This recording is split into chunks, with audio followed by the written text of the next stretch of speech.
For this video, I'm going to be going over some strategies you can use when you are subtracting fractions. Our question for today is 3 1/5 subtract 1 3/4.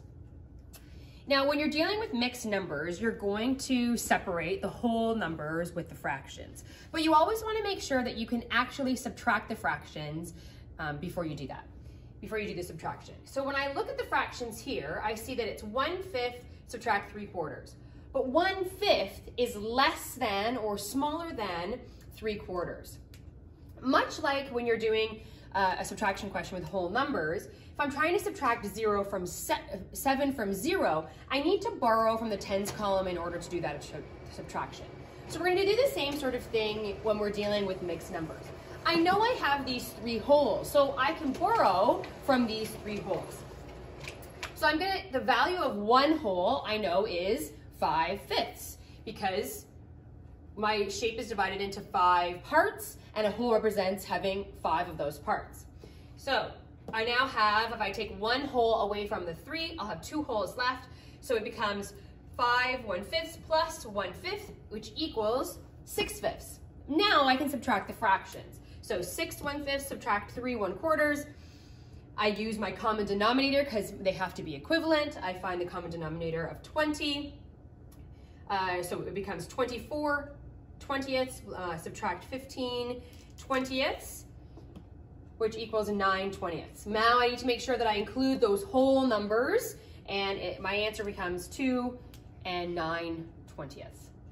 I've represented it with an image here. So here is a representation of 3 1/5. You can see that I have 3 wholes here. I have 1/5 here. I've divided it into 5s. So when my 5/5, you can see that represented here. And then I'm going to subtract the 1 3/4. So I have 1 whole, and then I have 1/4 here. I have my common denominator, it's 20ths, so my shape is now divided into 20s. It should be the same size shape as this, but I'm working on a whiteboard here. And I know that I have more than 1 whole because I have 24 20ths. So I have 24 20ths represented here, and I need to take away 15.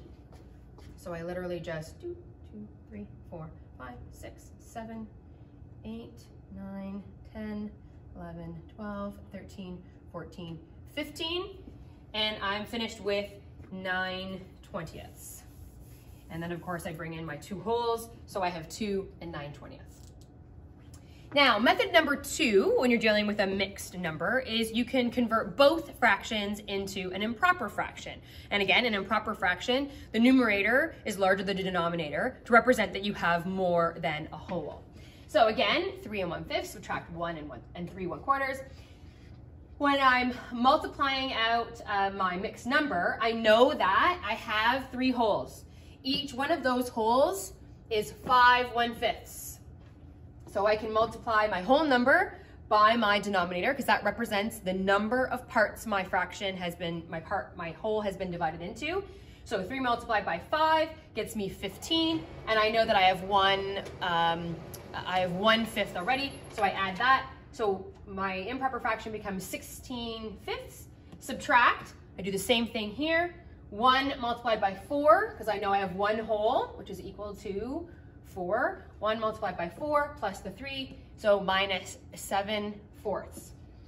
Then finding the common denominator or cross multiplication, I multiply 6 by 14, 7 by 5, and I get 64 20ths subtracts 35 20ths, which gets me 29 20ths, which equals 1 and 9 20ths. So 2 methods, you can decide which one is most efficient for you.